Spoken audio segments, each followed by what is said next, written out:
Welcome to Life of Riley's August webinar, Unlocking Insights from USDA APHIS Inspection Reports, Navigating Data and AI Applications. This webinar features Dr. Jyoti Robertson and Ross Mock from JVR Strategies. So many of us on this call are working to end inhumane practices in dog breeding, and we often rely on USDA data in the course of our work. So today, Jyoti and Ross are not only going to provide us further insight into this data, including what it can and what it cannot tell us, they're going to share a new AI-powered app that will help all of us, animal welfare advocates, commercial dog breeders, other stakeholders, more clearly see trends and patterns in the data, access important information about compliance, and just in general, strengthen our efforts to improve animal welfare. This is a special 90-minute webinar. There will be time at the end to get some questions answered, but there's also going to be time at the end to play around a little bit with this exciting new tool that JVR has developed. So I'm going to want to leave as much time for that as possible. So I will stop talking and pass this over to Jyoti and Ross. Jyoti and Ross, thanks so much for being here. And thank you all for being part of our community today. Jyoti? Yes, hello. Hi, everyone. I see a lot of names and friendly faces and people I recognize. Ross, why don't we go ahead and put our slides up and we can get started. So our title is Unlocking Insights from USDA APHIS Inspection Reports. And I, as Chaitanya said, a lot of us use these reports and use this government data. And so it'll be really exciting to dive into this a little bit more deeply. But to start us off, I want to introduce myself and give you a little background about where I'm coming from. So I am a veterinarian. I started as a shelter veterinarian over 20 years ago and went into shelter medicine. I still work in shelter medicine. Just yesterday, I was at a clinic in Oakland. And so I still do shelter medicine on the side. I, along the way, did a residency in shelter medicine in the early 2000s and started JVR Strategies as JVR Shelter Strategies. And my role was to, and still is, to work with animal shelters, to look at the design of shelters, to work with operations and the animals, and really help all unhoused, homeless, stray, community pets, you name it, animals that are kind of within this shelter animal welfare landscape. Now, after I completed my residency, I was invited to join AVMA's Animal Welfare Committee.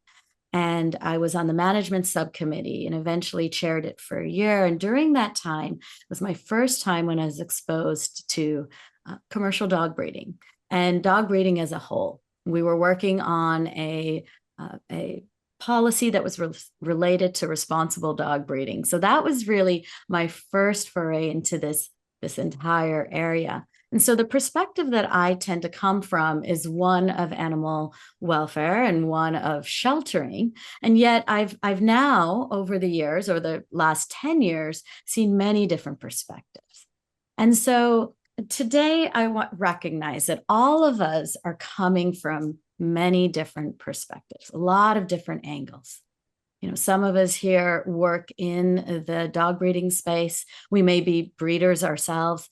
There are others working in animal welfare or really trying to improve the lives of dogs and puppies in breeding situations. And then there are folks who work in government too, who have kind of been exposed to obviously this tool and the reports in ways that many of us have not been. So what I invite all of you to do today is to take a pause, to approach what I'm going to be introducing to you today and what Ross, my colleague, is going to be speaking with me about today with curiosity, and to really open up to whatever it is we're bringing. And here I use the word curiosity because we're showing you some new things and you may have questions about it, and we would love to engage with you in those questions. So really come at this with an open mind. And so now I'd like to introduce my colleague, Ross, who's the primary person who will be sharing at least the first portion of this presentation. Ross and I have been working for 9 years together, and he is an exceptional data scientist. He works in the space of AI, big data, computer science, and together we've been working with animal shelters primarily for the past 9 years. And then we started doing larger national projects that moved outside the realm of animal sheltering, which included this space of the USDA government notebooks and their public health tools and so on. There's a photo here I just want to point out. It's a photo of Ross as a young boy right in the center there, lying down with binoculars, looking at a bird. And the reason I want to just show this is that Ross grew up with parents who are professors and conduct research on an island off the coast of Maine without any electricity, where he was studying, or they were studying, storm petrels. This happens to be a swallow, but it was the largest and longest longitudinal study on any species studying climate change. So Ross really has a very unique background. So Ross, let me turn it over to you now. Thanks, Jyoti. Yeah, I think growing up there in the summers, I didn't realize how cool it was to just be surrounded by, researchers, people interested in understanding and collecting data on animals, which I really, think helps me moving forward. But let's talk a little bit about where we're going to go today. We're going to give a little overview of the government's role in dog breeding oversight, and to kind of talk a little bit about that publicly available data that's there. We're going to talk about those inspection reports and the actual data points of our data set we're talking about, specifically what it does and doesn't tell us. And we're going to show a little bit of the data of kind of an overview of what we see, how we look at things, what's interesting to us. And then finally, we're going to really dive deep and go through a little bit about this new tool we're working on. And we'd love some feedback and some questions from everyone here. So let's start with a little history. So we want to give a little bit of background into, where did we start in terms of our government and the government's role in dog breeding. So in 1965, just before this 1966 date here, there was a Sports Illustrated report that came out about the story of a Dalmatian named Pepper, who was actually stolen from a family and then sold to a research facility, and then ultimately ended up dying at that research facility, which some representatives actually went and made sure that this Animal Welfare Act was passed in 1966. And we have in parentheses laboratory here because it was really specifically started with laboratory or animals used for research and at the beginning. However, the words in quotations for other purposes are included there, which was very broad at the time. But we're going to go over this history and how things have changed over time during that process. So here in 1970, and the Animal Welfare Act is expanding to include all warm-blooded animals in this situation. And in 1972, the Animal and Plant Health Inspection Service, APHIS, was established initially, with the goal to protect the health and value of American agriculture and natural resources. And that included that dog breeding or humane treatment of animals with the Animal Welfare Act from the beginning. But throughout time, there's been a lot of changes to the Animal Welfare Act, including 1976, the definition of carrier, which is the transporting animals for hire, which is a license under the USDA, and that expanded the definition to include different types of transport, to essentially increasing coverage there. 1985, just some increase in care for laboratory animals, as well as some changes in exercise, the introduction of exercise for dogs regulations.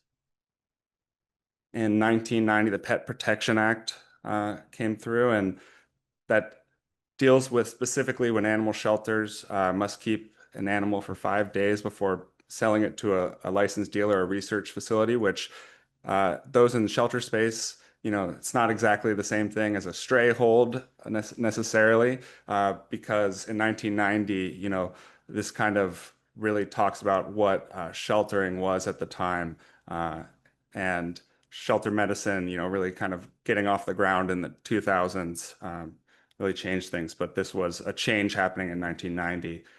In 2008, some strengthening protections for dog fighting were included and increased fines for these violations.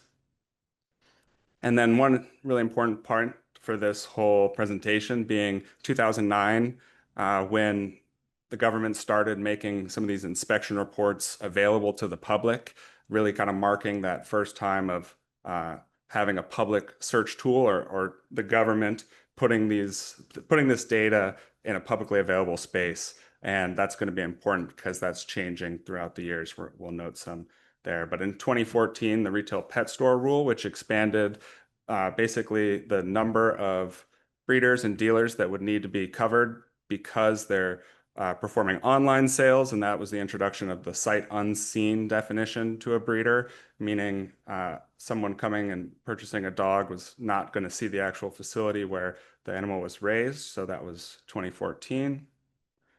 2016 was the introduction of a policy change for introducing teachable moments, which were specifically, minor issues that were corrected at the time of inspection that were classified separately from noncompliance, which ended up ending in 2022. And an important part being 2017, that public search tool again taken offline. And so that publicly available information on inspection reports was no longer available for a brief time. And later on that year, it was introduced back, but slowly throughout time up until we'll see in 2020, that information was finally fully back there. In 2019, a change at U.S. territories dealing with animal fighting again. And then 2020 is really when this public search tool, or the publicly available information the government puts out, was put into the format we're really going to be talking about today, which with this modern search tool that has more ways, more features that makes it easier to get at the information that you want to get to. Bringing us a little bit closer to today, in 2021, the Office of Inspector General, which is a part of the federal government that essentially audits and creates reports on different departments of the federal government. And they had a report which stated, they found that the actual information system that USDA APHIS was using was holding them back from making these broader insights and a few other things there, but really the information system was holding them back. And from that 2021 Office of Inspector General report, the APHIS started this program review that was going on, and that's still an ongoing effort, but mainly, to identify those weaknesses partially outlined by this Office of Inspector General report, but as well as others. And another report in 2025 really recommended strengthening the inspection process, ramping up training on dog breeder inspections specifically, and dealing with the complaint system holistically. And that really brings us where we are today. And I'm sure a lot of you on this call or watching this recording, know a lot more about this timeline than maybe I do, but I think this is important context for us moving forward. And so again, where we are today, our federal government, makes some of this data available to us, inspection reports, and you're going to see these at the public search tool. At the bottom right, you can see that URL there. This is publicly available. Anybody can go there and look through all these inspection reports. There's a few other data sets there as well, but we're really looking in on these inspection reports today. So just a little intro to what the tool is, right? So you're going to go to that website, and if you want to get the information out, you're going to use these filters as you wish to really dial in on what inspection reports you want to look at. And so in our case, we're looking at these license type of breeders, which is the Class A license. Of course, there's other types that we've looked at a little bit today or looked at other times, but today we're really focused on breeders. And then in animal category, we're looking at dogs. So any of these inspection reports where dogs are present at these facilities. So once you hit that search with those filters, you're going to get all these results, which are inspection reports. And you can see on the left there, you can view each of those inspection reports, that blue text. If you click on that text, it's going to pull up an inspection report, right? So what is that inspection report? It's a PDF file, and it's going to have all the information here. In this example, we're looking at a report that does have non-compliance in it, and we'll revisit this in a little bit. So, Ross, I'm going to step in here. Like, this is a report that's an example of one particular breeding facility, perhaps a group of dogs or a singular dog. And so there's thousands of these PDFs like this. But behind every single one of these PDFs is a story, right? There is a story about the animals that are there, the particular dogs, the puppies, the living conditions under which they are living, the efforts that a breeder might have gone to for various corrections, compliance. So today we're going to be talking about this public data and really what it can and can't show us, but also how we can use it wisely, right? How we can use it compassionately and transparently, because there are people and animals on the other side of every single one of those reports. So let's move to the next section where we really focus in on what these inspection reports can and can't tell us. What is that focus? And I'd like to start by saying what it's not intended to do. These reports are not intended to provide a comprehensive overview of the industry, right? They're individual inspections. They're not these broader state trends. They're not every single breeder in the country. Ross, let's talk a little bit about this. Why don't they provide a comprehensive overview of the industry? Yeah, I mean, there's a lot of different parts of the industry. When we're looking at this data, we're talking about the federal government. So who is being regulated by the federal government? That doesn't include all breeders that wouldn't be licensed, so unlicensed activity wouldn't be included here. For other reasons, right? These are inspection reports, moments of time of compliance, so they don't really offer those real-time trend insights that you might see, those broader changes of time. Yes, I think we'll see later on that part of our work has been to structure this information so that we can ask better questions and get at this broader trend or try to understand these things. But these are important context for us to understand. Yeah, so there's a lot of breeders, for example, that are not included, like you're saying, and these are based on compliance or non-compliance reports. What these reports are intended to do is be a tool to support animal welfare through this regulatory oversight, right? So how is this done? Can you take us through, Russ, how an inspection or inspector might be supporting animal welfare through these reports?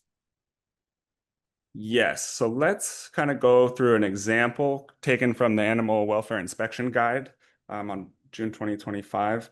So let's say you are an inspector. You're going to start out by preparing and looking at all the information and data relevant to that user or that licensee within in the system. You're going to get on site. You're going to go through, try to look at and inspect everything that is related to those regulations and standards, including the animals, and you're going to observe those animals, look at health and well-being of them. You're going to look at the entire premises, buildings, enclosures, anything related to that situation. Make sure that those primary enclosures are properly able to contain the animals. Look at the employees. Very important part being that program of veterinary care, looking at records and any other plans like the contingency plan or other attending veterinarian approved plans that might be there, as well as handling techniques and discussing about different times of the year when things might happen. Now, this is just a brief overview about what an inspection might look like, but obviously there's different circumstances that might prompt different situations, but really this is coming from the Animal Welfare Inspection Guide. What really produces that inspection report?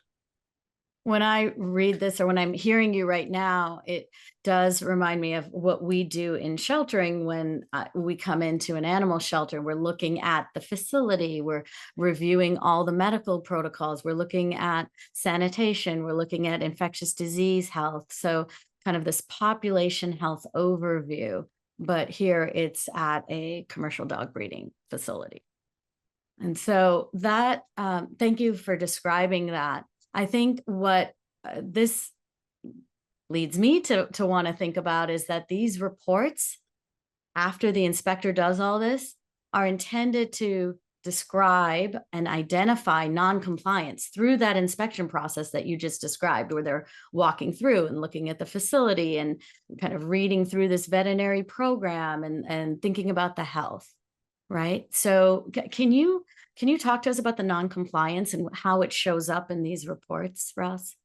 Yeah, so what do we mean by identify and describe compliance, right? So we'll go back to this example of an inspection report with 2 non-compliant items in it. And that red box is going to be that narrative of that report, which an inspector will put that information and describe the situation and any non-compliance that might be present that they found.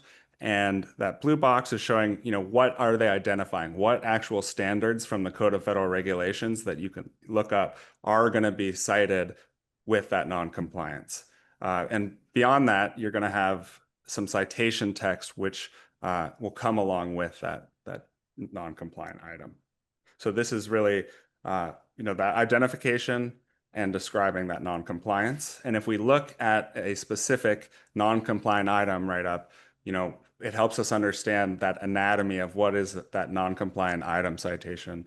And that first part is always going to include a description of that non-compliance right there. In this case, this is a situation where the program of veterinary care was not followed by the licensee. In the case of, for 1 month, in the month of September, they did not administer preventative heartworm medication to all dogs over the 8 weeks of age.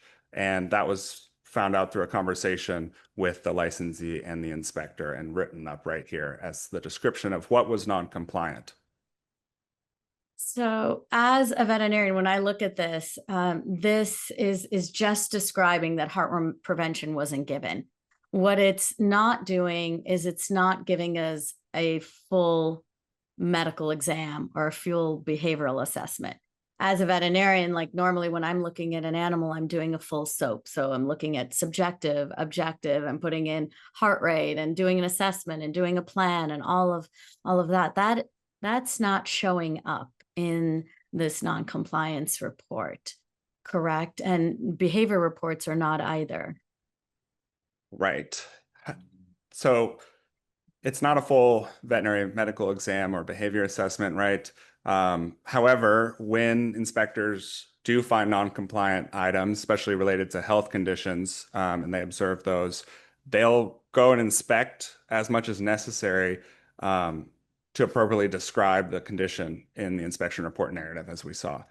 So, and to some level, there's, in certain cases, there's very detailed reports that are, you might think that they're very similar to a veterinary care report, but that's not what these USDA inspection reports are intended to be.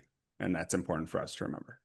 Yeah, and actually this might be a good place that inspectors, some of them are veterinarians, but some of them are not, right? And if there's something that's more severe, veterinary inspector, actually you should state it correctly.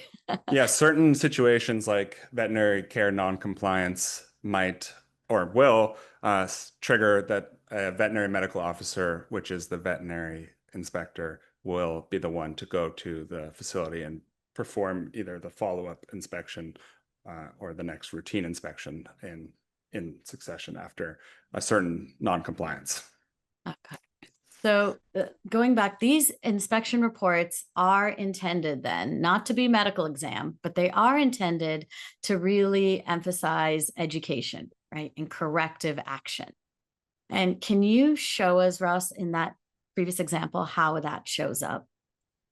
Yeah, so going back to this non-compliant item example we're looking at with administration of heartworm prevention, we saw that the description was the kind of that first part up there, but then always at the end of these non-compliant items, you're going to have a description of how that licensee should comply, needs to comply with the standards in order to pass their next compliant. And then there's also going to be that correction date at the end as well. And so that really kind of outlines what is necessary for the licensee to perform after receiving a non-compliant item. Mm-hmm. So this is a singular moment in time. So from our standpoint, from the when we're reading these, we should view this as intending to be that snapshot for accountability for that singular day when the inspector was there inspecting that facility. Correct?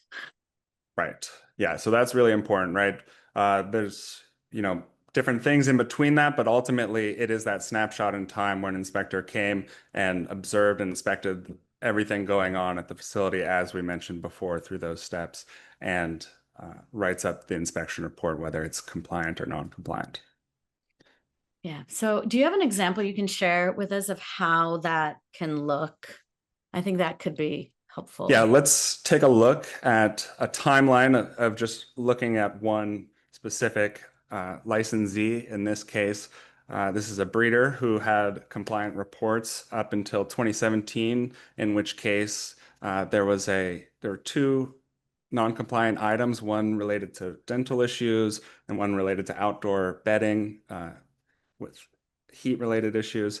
And, after getting that non-compliant item, they were able to correct that in the next year and received a compliant inspection. And then since then, they've been operating with compliant inspections as well up till February 3rd. So, each point in this timeline is that snapshot in time representing that inspector coming and observing. What I see here is that the number of animals has reduced over time, and we don't have any background in why that happened. We don't know if that's because of something like the non-compliance. All we can see is that the numbers have reduced, right? So this and other reports, again, APHIS reports are not intended to capture this complete context behind the timeline, right? Between the facility's performance, we don't know the full history of what's happening. We don't know what corrective actions have taken. We don't know how the practices have changed on a daily basis. And so that's something that I find intriguing, and that I think it's important that we recognize that it is that snapshot. Yeah. Yep. Sort of those day-to-day practices that might be happening in between those situations, or even, the corrective actions, when were they taken, these types of things. What was the response from the licensee? These types of data points aren't necessarily within these inspection reports on a singular level. But let's take a look at another example of a licensee. In this case, they had compliant inspections from 2014 and 2019, but in 2022, after COVID period, they were found to have 4 different non-compliant items, one of them being with inadequate veterinary care, an issue there. And that prompted, a few inspections that came after that in pretty recent succession. But the first one was focused inspection that ended up finding that those issues were addressed. But in June of that year, they had another repeat of that inadequate veterinary care noncompliance, which was also severe, and an animal was having an issue at the time of the inspection, which ultimately led that licensee to immediately cancel their license and cease operation as a licensed federal dog breeder. Yeah. And here again, we don't know if they've completely stopped breeding, right? They could be re-registered under a new name and breeding separately, or maybe they stopped altogether. But this report and this series of reports don't give us insight into what the intention is of the breeder. And that, I think, is important. And actually, that's how I'd like to end like this section of what the reports don't do, is that they're not defining the breeder's overall intent. The reports don't say that this is a good breeder or this is a bad breeder. They're not placing value judgments on them. They're used as regulatory tools. They are intended for the breeder to be able to comply with the law, correct?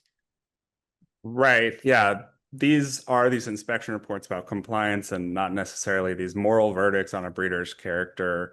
You know, I think a lot of us are aware that there exist breeders that we would label as bad breeders, but I think what's important to understand, at least from this inspection report context, is that you can't label the inspection reports aren't necessarily a flag or a signifier that this is a bad or a good breeder. There's more context that's necessary in that process. Yeah. And so all this context that we've just gone over about what it is meant to and is not meant to do is really important as we move forward. You know, understanding when you're doing any sort of analysis or looking at a data set, you're going to want to understand those limitations that are present. And this is important for us to remember moving forward.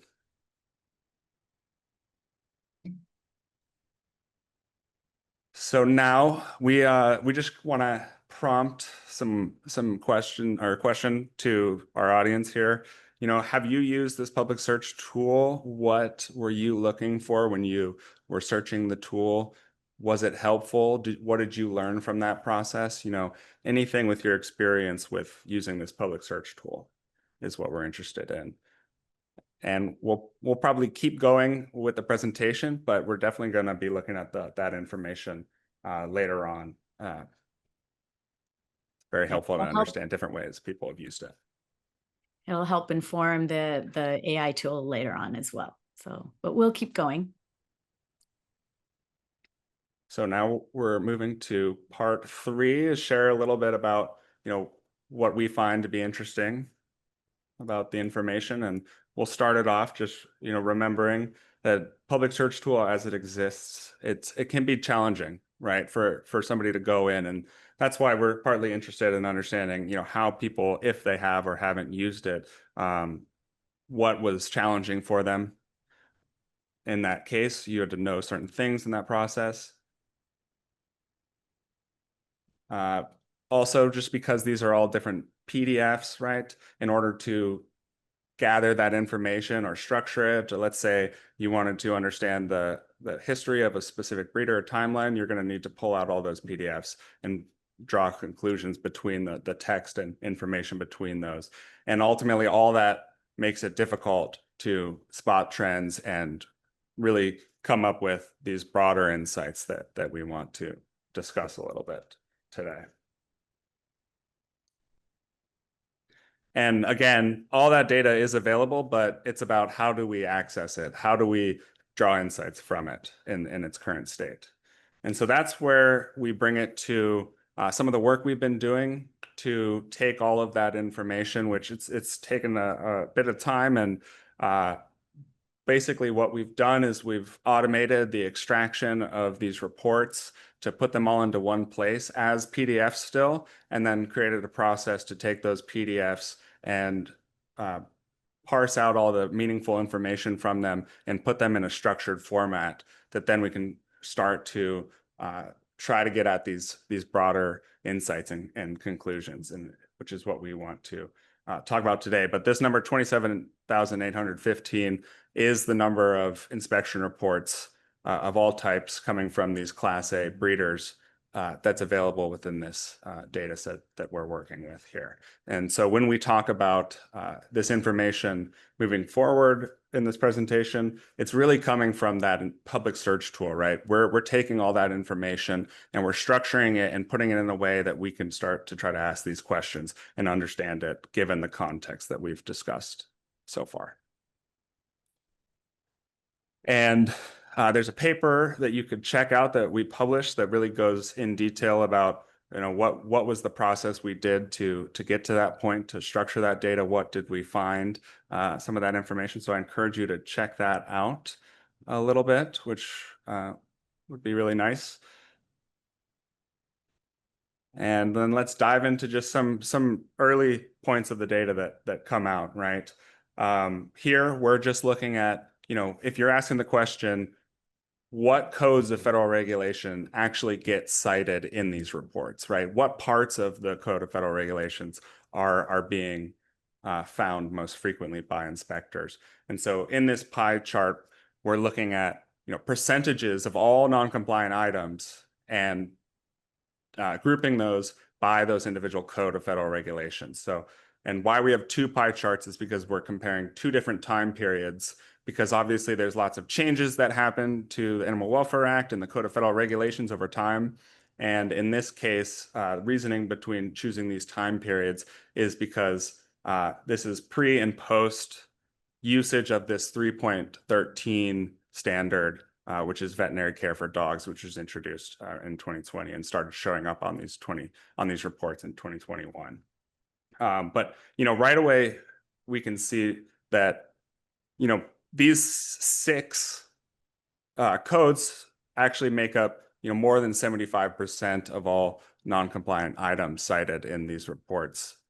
So really helps us to really come at, okay, well, if we want to make change or help with education or maybe some advocacy or policy creation, you know, we want to understand what parts of the Code of Federal Regulations are really the biggest issues here.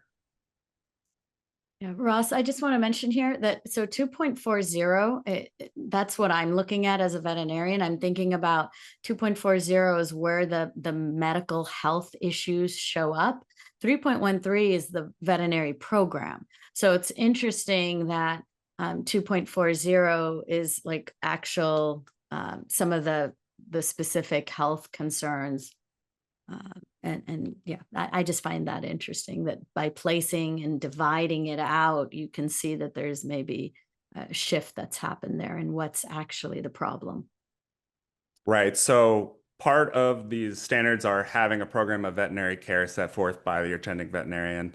And, you know, whether or not that's followed is going to be really coming up, or the completeness of that can come under a different Code of Federal Regulations than, you know, specifically issues where animals are having direct health issues, or emphasizing that you're following that program of veterinary care that is set forth by your veterinarian, like in 3.13. Beyond just what these codes are, we can look at things like repeat non-compliance, meaning that they've had this issue before and it's coming up again in another non-compliant report. And in this graph, we're looking at, you know, these top Code of Federal Regulations that are cited. So again, 2.40 up there at the top. These are actual Code of Federal Regulations being cited on non-compliant reports.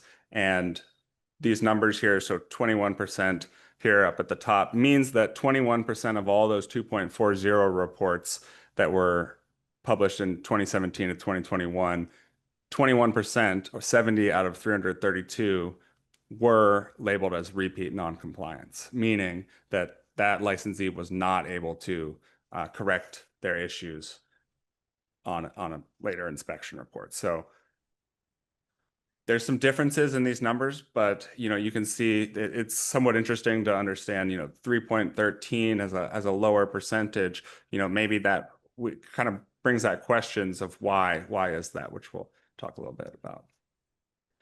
Beyond just repeat noncompliance, there's also these critical noncompliance, and specifically direct, where an animal is having a severe or serious health issue at the time of the inspection.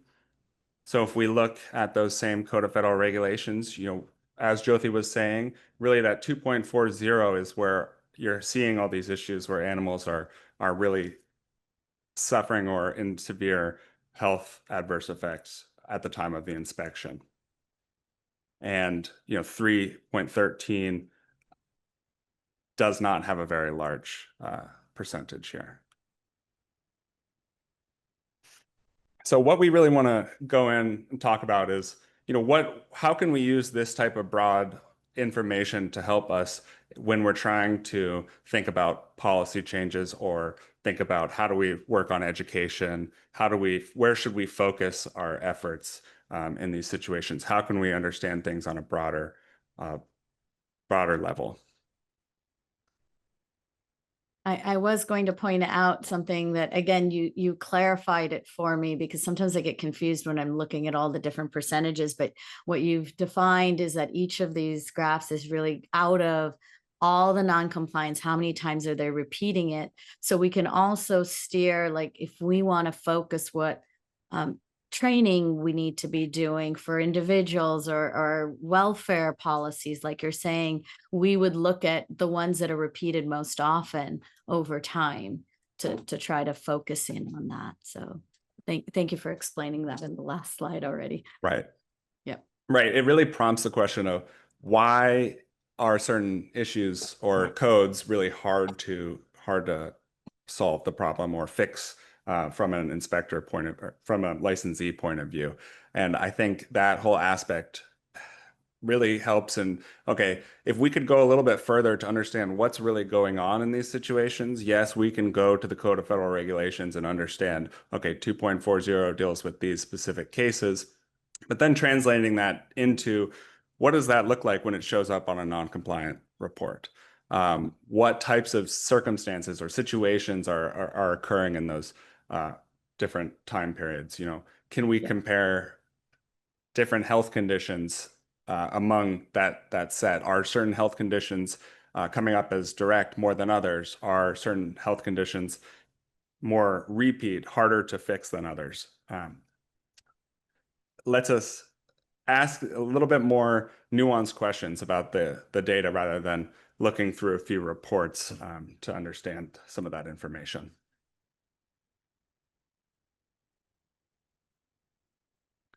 So again, what could we do with this, right? Let's really think, very creatively, what types of things would we want to know?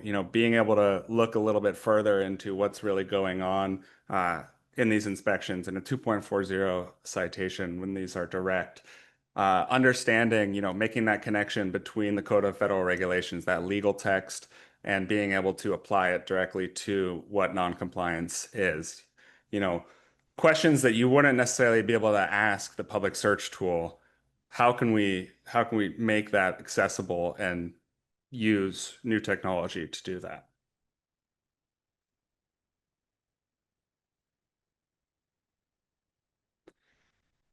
So as we're moving, to this part 4, where we're going to be talking about this tool, we're taking all this data and structuring it into a place. So again, we're taking all this data from the public search tool and we're structuring it. We have a lot of information about all sorts of things, and especially that text. And then we're putting that data into one place in this tool that we can actually ask questions about this data in different ways than we have before. And really look for patterns within that in a way that we're not able to search using the public search tool.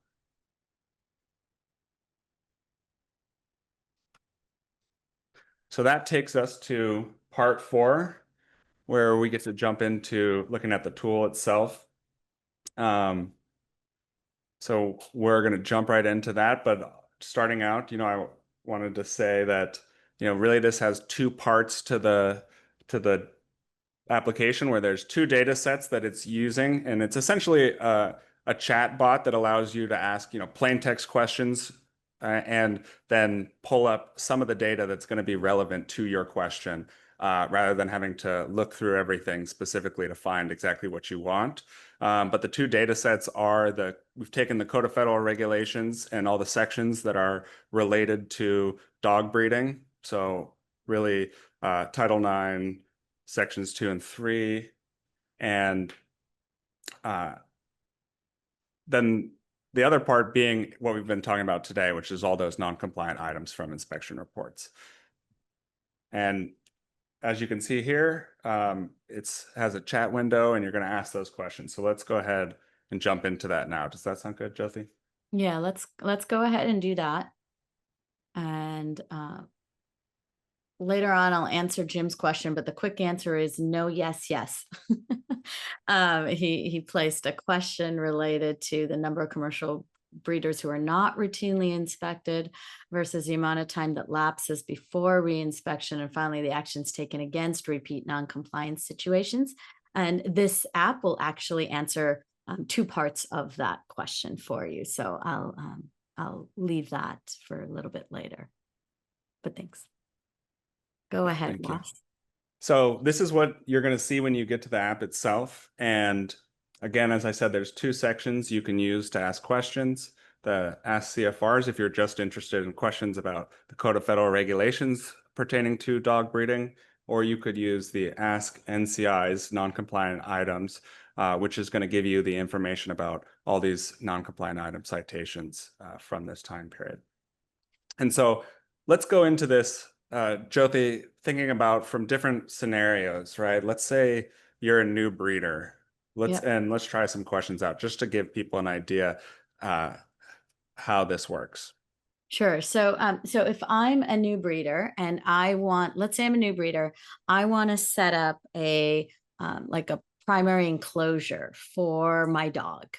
And I don't know how to size it or what it should be like. So I see you're typing. I want to set up a primary enclosure for my dog. I don't know how to size it or what it should be like, is what I said. Sure. And you're going to hit return. And I'm going to hit return. So we just enter that question. And currently we are in the Ask CFR, Ask NCIs, which we probably should have asked this in Ask CFR. Yeah, so go to Ask we might do this CFR again. once. Yeah. Why don't we go into Ask CFR to be able to do that? Yeah. Because I'm not as curious about the compliance. So my question was, I'm a new breeder. I'm setting up a primary enclosure, like a housing unit for my dogs. I don't know what it should be like. Like, how do I design this? Yeah, and I think important here, right? You can really type in your question as it is, and it's gonna pull up the information no matter really how you put it in. Yes, putting in different wording might help the response come and be more pull up data that's more related to your question. But the point of this is to be able to ask those questions without necessarily knowing some of the answers. So what happens is you're going to see your question here, and then you're going to get your response to your question. And so it is going to be pulling from all these codes of federal regulations. In this case, it was able to cite section 3.6, and it's talking about, okay, what is going to be your general construction and condition? It's going to take some of that wording given from the context of the Code of Federal Regulations to then answer your question here. So points about general construction and condition, some points about the flooring, surfaces, enclosures, no sharp points, shelter, temperature, shade are included here as well. And then space and height requirements. I think maybe that might be related to what you wanted to know here, and giving some of that formula on how to calculate flooring. And interior height is included here as well. It goes on about compatibility and group housing and what's necessary there, different types of enclosures, food, water, receptacle placement within those enclosures, the cleaning, sanitization of those enclosures, any transport related thing, it was able to pull that up as well. And our question was broad enough that, maybe those would apply to our question, but you could always re-ask your question with more specificity, handling rules, anything, and then ask you, if you want some follow-up questions that you could ask. So what would you want to know, just so we can show some of that follow-up question? Can you keep going down, actually, Ross? I just, what I wanted to show is it's coming from the CFR text. If you click here, the actual text that it's drawing from the Code of Federal Regulations is right here below as well. So you can search here, and then you can actually even move out of this completely by clicking over there, and you're in the Code of Federal Regulations at this point. So, just to double check again, because this is an app. So, you have ways of checking that. So let's say that I have no idea how to calculate this. I know my dog is 36 inches long or something like that. How would that show up? Actually, we're not quite sure how this will show up. So let's see. And remember, this is a new tool. There will be things that don't work, which is why we're sort of laughing through it, because hopefully it'll show up things that work. But in this case, it's gonna, know that 3.6C1I is what it needs to use. And I think we went down and we saw that, and it's gonna go through the steps of making that calculation here, right? So you can ask that follow-up question to help you understand what specifically is in need for you, at least in this type of issue. And so, but yeah, I think it was good that you brought that up, Jyoti, about this is how that application is working, right? We're taking these data sets and retrieving parts of that data set that are relevant to your question, which then give the chatbot context to answer your question, and you have access to these as well.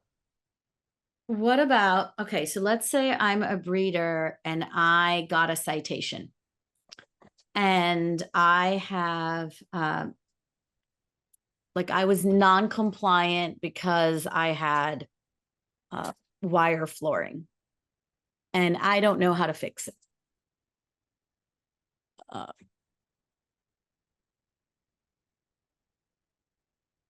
I've tried the wire flooring in the app. I'm not sure about the I don't know how to fix it part, but I don't know exactly what the issue is. I'm not sure how to fix it. So again, we're first showing you the angle of coming from the breeder standpoint. I do want to take it from the medical health professional, the inspector, and then kind of the animal welfare advocate too. Okay, so here it provided a bunch of regulations taken together. Keep going. Okay, so it went through and showed a lot of regulations. It's saying what needs to happen. A lot about sanitization methods. It's talking about consistency.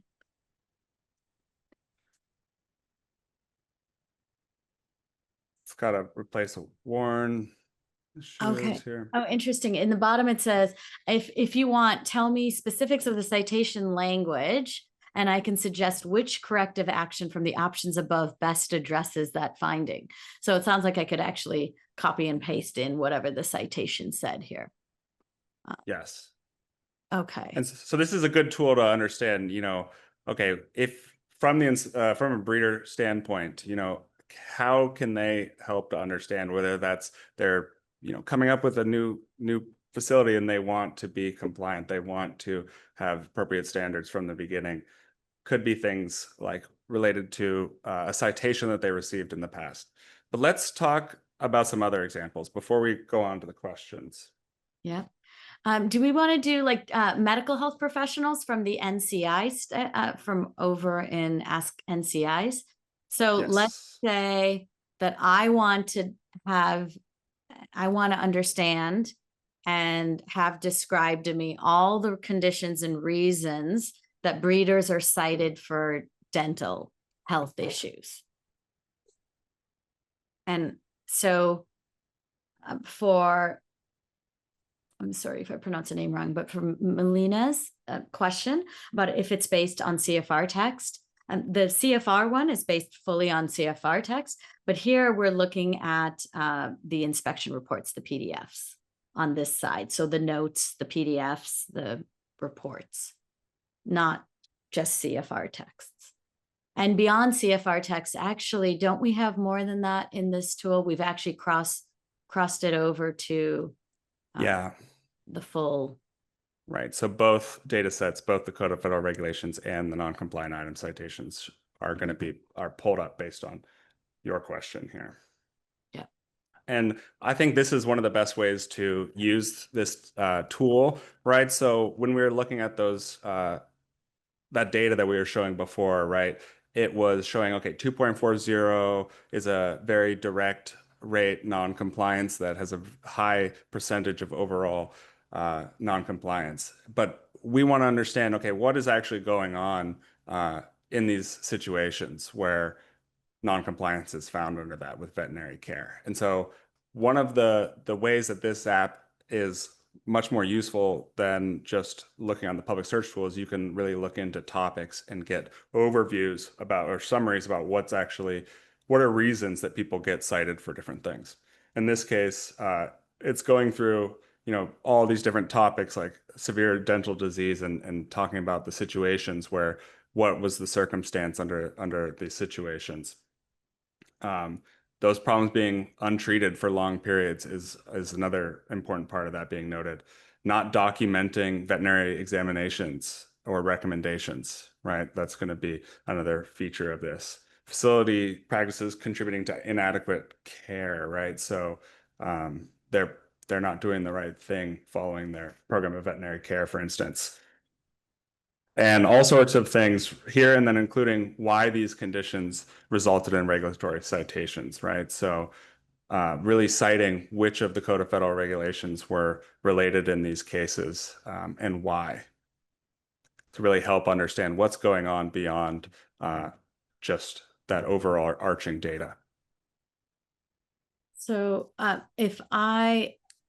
so as a veterinarian, I could see like, what are the biggest issues?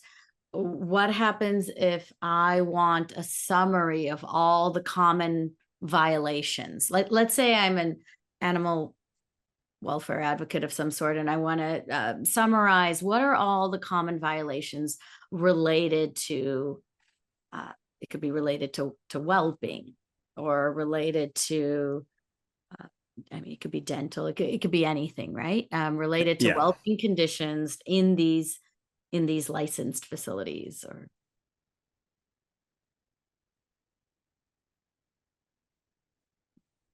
I'm assuming that would bring up something somewhat similar to the dental, but it would look broader. Is that correct, Ross? Because it would now pull all the times that whelping shows up. Right. Yep. So it's going to pull things related to whelping. So that's going to be specifically written into these non-compliance reports. And in this case, it's summarizing the different reasons, right? So there were damage worn on sanitary surfaces in those boxes room. That's, multiple citations with that. Basically clutter in the areas as well. More cleaning, sanitization, housekeeping, ventilation, drainage, and just repeat non-compliance of cleanliness on the surfaces. And then it gives information on the regulatory context. So again, citing information from the Code of Federal Regulations that'll be there. If I'm an inspector, and then I do want to give time for people to ask questions. So start thinking, if you have any question you want to ask, please put it in the chat. We can try it out because I'm doing that right now. But let's say I'm an inspector and I have to write a report and I want to know what kind of language.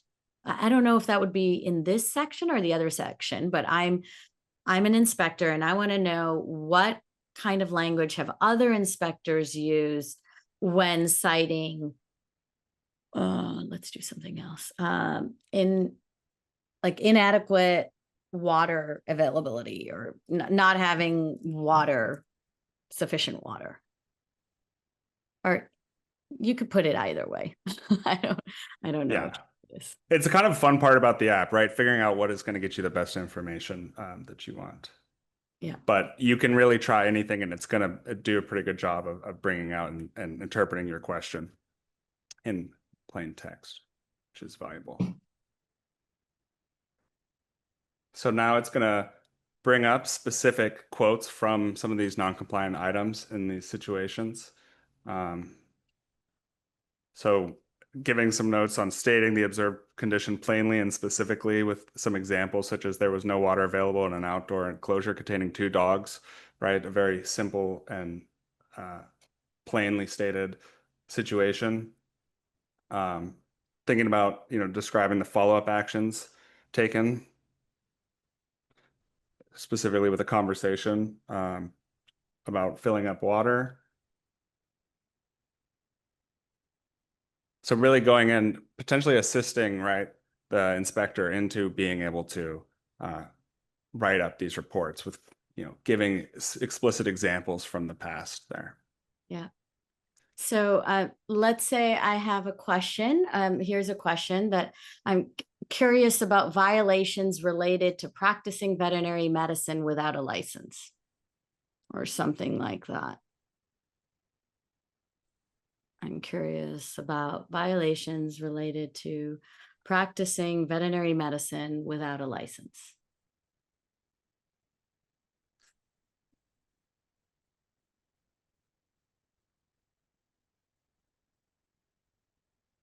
Thank you, Lorna.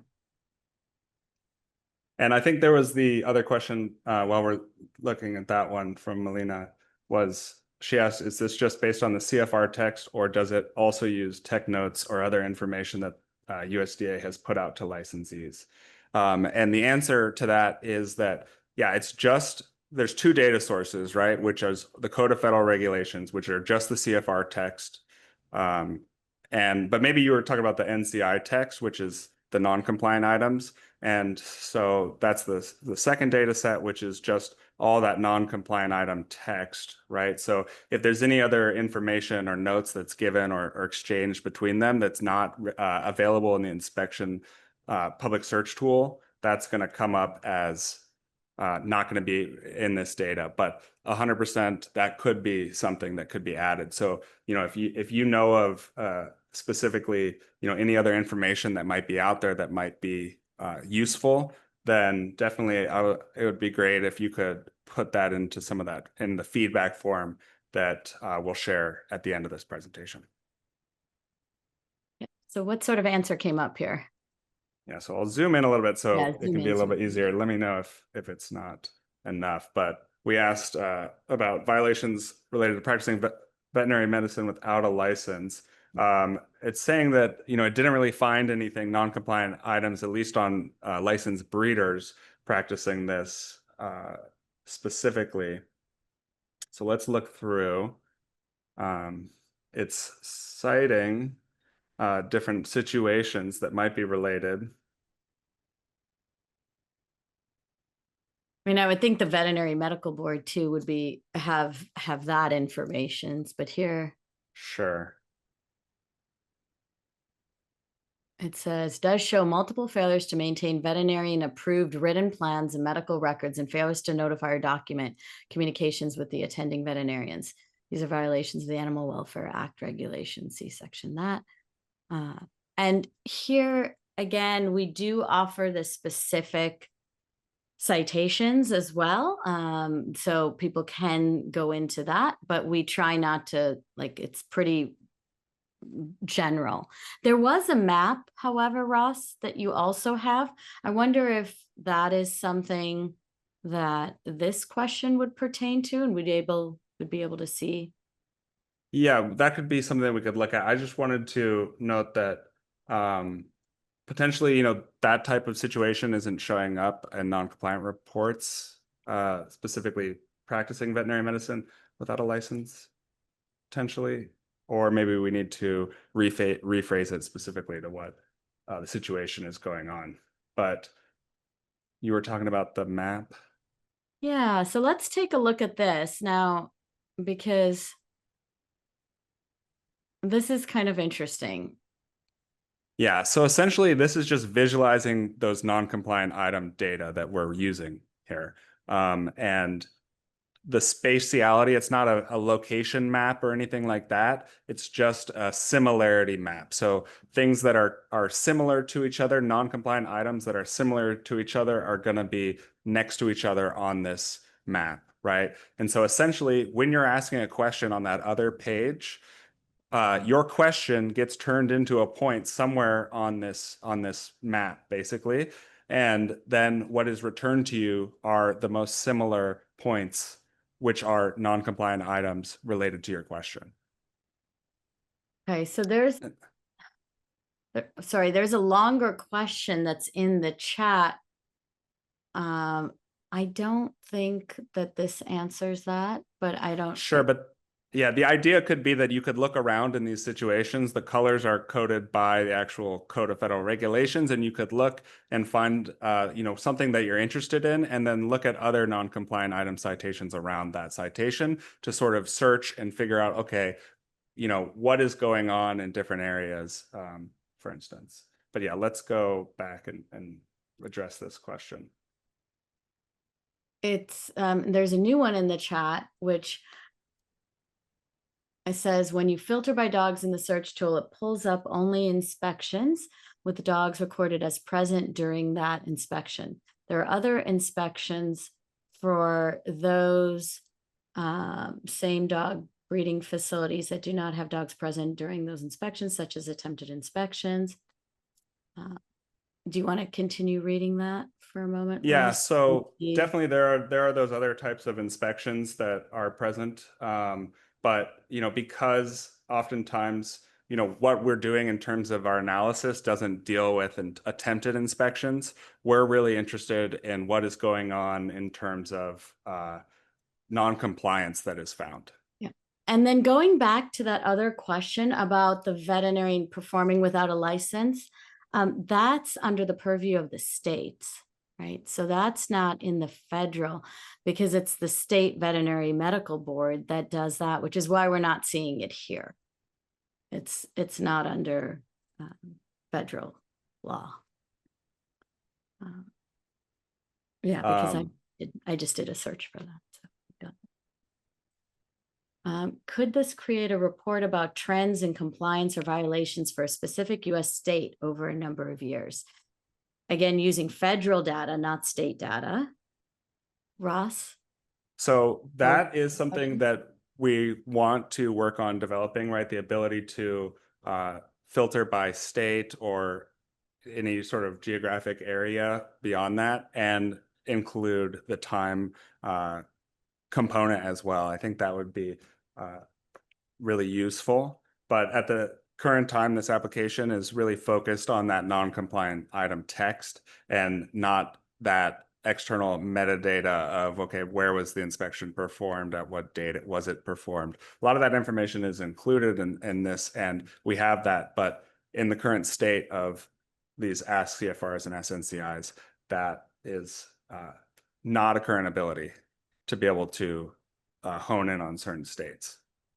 But that's great, because these are the type of questions that we actually want to be receiving from all of you. We want to know how this tool can be expanded. So actually, Melina's questions are really good too, because we could modify components of this so that it actually answers the questions you're asking. And so that's exactly what we're interested in. Like, do you plan to expand this to include Class B dog dealers, some of whom also breed their own dogs, as well as brokering, Ross? That's the next Yes. So actually, when we were initially working on this, right, we really, this process that we've gone through to extract and structure this data is the same for, whatever you put into that public search tool, right? Whether it's Class A for breeders, or if you don't even include dogs, right? We're still going to be able to do that. And so we have done this for a lot of different, including the dealers, exhibitors, and initially those were included there as well. But it was a little bit strange when you get exhibitor issues coming in, because the thing about these exhibitors, and one limitation generally about the public search tool and the way that the inspections are written up, because they're this sort of snapshot in time, right? Where it's, okay, we're going to list all the animals that are at this facility. And that could include, a place that just has a lot of kestrels, the bird, and then a few dogs, and their non-compliance comes up with kestrels, for instance. So there's some issues with breeders, but absolutely, it's very easy to expand this and give the ability to either dial in specifically on different licensees, or even different time periods, like we were saying. But yeah, and I wanted to say again that these types of questions and points of what people are interested in is definitely, really valuable to us because we have all this information and we can put it in a way that is gonna be able to serve those purposes. And again, just reminding everyone that we're just using the data that's public already. So it's extracting data that's already there and then just bringing it together and being able to put it out into ways and that could help tell stories. I do want to just caution against using the data in a way that doesn't take into account that these are individual snapshots in time of a particular facility, right? And that's already been sort of alluded to in some of the chat comments that, we're not seeing how many dogs total are there. We're not seeing if the violation's impacting 2 dogs or 50, and you have to go into the text to really figure that out. And might be one violation, might be multiple, but a lot of it, that's not the purpose of these reports. The purpose of the reports are for people to become compliant with it, with the law. So it's the government's attempt, to create compliance. So here's the link or the URL to the site. Please play with it, ask questions, use it kind of wisely. This is what we just went through, right? And I want to just emphasize this QR code. This QR code is for a feedback form.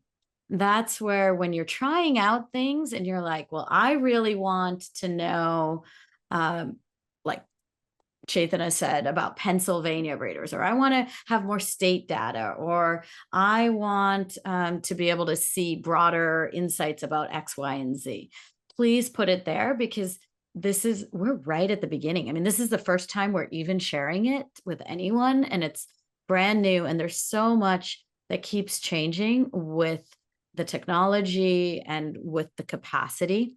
And then speaking to kind of my original intention for this as being a tool to be able to help people comply and understand where the citations are and what's happening in their own facilities, that this is, I'd like us to keep in mind that again, a snapshot in time, which to me means that creating value judgments around this AI, like what we're receiving from the AI tool was not the intention of it. It's to be able to further the welfare of the animals and to be able to help people comply and to be able to help inspectors as they write and work through these situations. So see it from multi-fronts. Please give feedback. And I was told I needed to stop by 12:27. Ross, any last seconds before we give it over to Chaitanya? Jess, I wanted to reiterate, right? This is in development. And so any feedback, I'm going to read that and take it to heart and really, try to implement anything that I can. And I wanted to say thank you, everybody. Chaitanya, everybody here. Yeah. Thank you, Ross. Thank you, Jyoti. This was such an incredible webinar. This tool, as you continue to develop it, is going to be such an amazing resource for our sector. So we can send around that link if you think that's okay, Jyoti, in our follow-up email. So the link and the QR code. So this is our tool, this is your gift, to our field. And so an important, as Joyce has pointed out, an important contribution to our field. So I encourage everyone to use it, provide them with feedback. I hope you'll be coming back and giving us more webinars, giving us more opportunities to try it out again. But we are really grateful for what you are creating for us and for this opportunity to get a sneak preview. So again, we'll send all of that out and a recording to this webinar out in our follow-up email, which we'll be sending next week. And you'll also get in that email next week the registration link to Life of Riley's upcoming virtual conference. It's from October 21st to October 23rd. I really hope you can attend. It's only 3 half days, right? So the mornings for those of you on the West Coast and the afternoon for those of us on the East Coast and something in between for those of you in the middle. We are going to celebrate our love for animals.